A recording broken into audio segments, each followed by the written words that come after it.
Learn how the new old-fashioned way can crank up your business with me, Dalia Asterbadi, coming up right now on Marketing Made Simple TV. Welcome to Marketing Made Simple TV. I'm Jeff Ogden, the host of the show, and we're thrilled to have you back once again for a great show. And we've got a great marketer on today, and she is a passionate marketer. Let's welcome Dalia Asterbadi to the show. Hi, Dalia. Hi, Jeff. How are you? Thanks for having me. I'm excited to have you on the show, and we chatted earlier, and you are a passionate marketer. I like that. So let me start you off with the question we ask every guest on the show. It's a tradition, and it's very simple. Who are you, and what do you do, Dalia? I am Dalia Asterbadi. I am a relentless problem solver and trying to find technology-driven methods to bring back the people-centric ways of sales and marketing. Been involved in a lot of different traditions, including marketing automation, and now working on social prospecting with Real Sociable.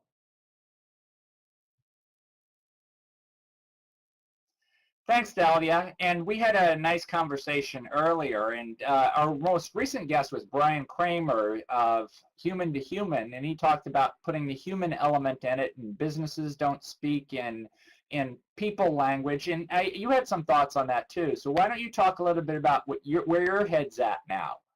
It was a great conversation, and I'm quite pleased to see a lot of this dialogue happening in the blogosphere, including the human-to-human elements.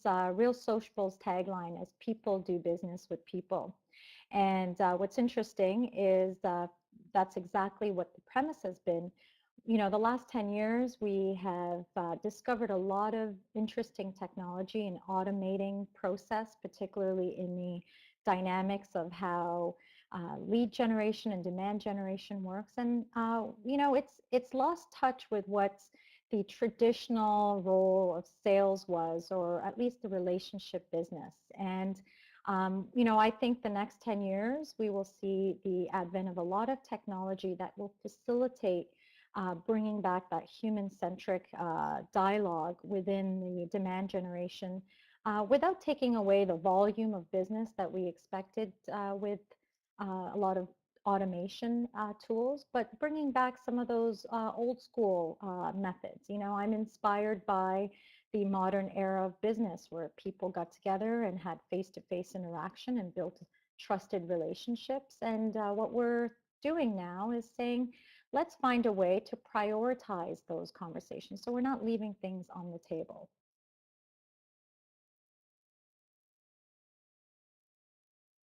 That's great, Dalia. And one of the things we talked about, your background is marketing automation, and I know you, I forget what exactly, I know Eloq was one of the companies you were involved with. What do you think are some of the most common mistakes people would make with marketing automation and some of these other technology tools? Yeah, I mean, it's an interesting question because it always depends on who the champion is of these tools and why the adoption of them. But I remember about 10 years ago, I used to tell people, you know, we've seen a lot of promise into what was presented around what marketing automation can do for you. You and I had a great conversation around this sort of cascade effect, or the sales funnel, which is really this way to create affirmation of the people that have an interest in your space. Now, what this caused a lot of sort of skewed judgment around the adoption of it is that it became a numbers game. It put a lot of pressure on marketing to present qualified leads that were people ready to buy. And I think this is the interesting challenge that we notice is, you know, to affirm yourself as a potential buyer does not necessarily indicate the schedule of when you are going to buy. And, you know, there is now going to be this learning effect outside of just the typical nurture program that we have to consider. And it's what I've been working on, to ruthlessly qualify and disqualify and have the ability to engage on the right time.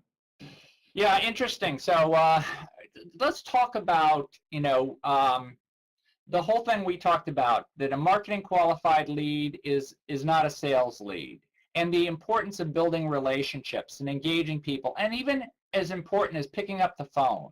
Talk to me about, what your thoughts are there, because you've got a lot of experience in this. Yeah, no, and I'll give you a simple example with one of our experiences. We were engaged with a great company out in Minneapolis. The VP in sales and our team were fully engaged, and all of a sudden he sort of stopped reaching back out to us. And the sort of advice that we've put out, and I've been a big advocate of this for the last 10 years, is let's put them in a nurture program, and he'll requalify himself when you're ready. But we knew he was interested in our product. We knew he had timelines. We knew, in fact, because we've actually built product within his sandbox environment, that he had a need and had validated the use case. But because he disappeared, we just didn't want to put him in that segment. So we said, let's just hang tight. Treat this person as if he was the only customer we had. What would you do? You would just sort of hang tight, look back. Now, the value of perpetual prospecting, or sort of this new next generation of social engagement that we're focused on, was interesting. A month or so after we lost that deep connection, we noticed that his set up a time, but we in fact set up a time to discuss next steps. Great advice and a great takeaway for the show is to just be human. I think if there's two words that sum this up, is just be human, and because that's what we are, and you have to earn trust. So it's been an interesting conversation. Kind of, where do you think marketing's going to go in the next year or two? Where, I polish up your crystal ball, and what's happening, because there's a plethora of solutions out there. Brian Solis does the something Prism, where he's got this massive thing, and it's wildly confusing. So are we going back to our roots in marketing? I do see this. So for a couple of years now, I've been talking about this notion of social intelligence. And, for a while I was told I was crazy. But the crystal ball really brings back this next generation of sales and marketing principles that are taking away the automation of the communication templates that we've built, and now trying to build out logic. So the fact that we've established the ability to generate 100 web hits, let's not focus on amplifying that for the purpose of building a margin of error, but let's start to qualify and disqualify those in real time, building a more proactive ability to find golden nuggets that present themselves. And we are very privileged because we are in an era now where people are publicly providing these signals out to the universe using an array of social networking tools that we can tap into very easily. I think that's where the next generation is going, is the ability to look at interactions, signals around their universe, so we can pick up intention signals and decipher between the noise and ratio, and really assume that there are 3 people knocking on our door daily, and how are we going to interact with these 3 doors, assuming this is the only shot we've got. We've come out of this era where it says it takes 7 signs for them to resonate with the brand, and perhaps that will remain true, but to create a segue into the qualification process, and of course, more importantly, into the customer process, that inherent ability to connect on a deeper level is where I see things will go. We now have an acceleration of content and interaction, and I think just being a little more proactive in how we decipher this, and really picking up on what Mark Benoit did with Salesforce around the concept of connecting the dots, but doing this a little more diligently and religiously using technology tools, is where I think the next 5 to 10 years will look like for sales. That's a great nugget, Dalia, and I want to use that. There's going to be 3 people knocking on your door today. what are you going to do to build a relationship with those people? What a great line. I wish we had more time to talk because this has been absolutely fascinating, but we don't. So what I want to know is, how do people learn more about you, Dalia? How they learn about Real Social, the stuff you're doing now? Where can they go? How can they learn more about you? Well, they can. I'm always happy to speak with people on a one-on-one basis. I drink my champagne, as I say, and we are in the business of building relationships one at a time. They can always contact me direct at dalia@realsociable.com. They can go to our website, Real Sociable, and contact us there. They can call our 1-800 number, and if it's not me, it's one of our contacts who will put us in touch. Yeah, we'll pick up the conversation. We're frequently within the Bay Area and New York, and so if you ever want to have a lunch either in Toronto, in the Bay Area, or New York, I'm there often. And we would love to just share stories, and that's really where you can find me.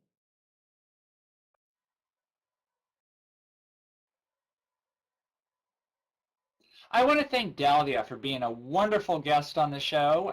We really enjoyed this conversation, and we look forward to some great takeaways from this show, that it's not about technology, it's about people. And just that line of, there's going to be 3 people knock on your door today. How are you going to build a relationship with those 3 people? I think if there's a great takeaway, that's it. Before we go, we want to thank our sponsors because they make the show go, and we love our sponsors. Avatage is a great content marketing company, avatage.com. Digitalethos.org, a nonprofit, great website too, digitalethos.org. Communication Strategy Group, Arthur Germain, Brand Telling, great. They work a lot with Logicalis, which is a former guest on the show. And we want to thank Watchatu, who provides us absolutely wonderful TV on the web show platform we use to create this show. And their Streaming Pro product is absolutely awesome. We're getting great quality now. So Marketing Made Simple TV premieres every Thursday at noon Eastern.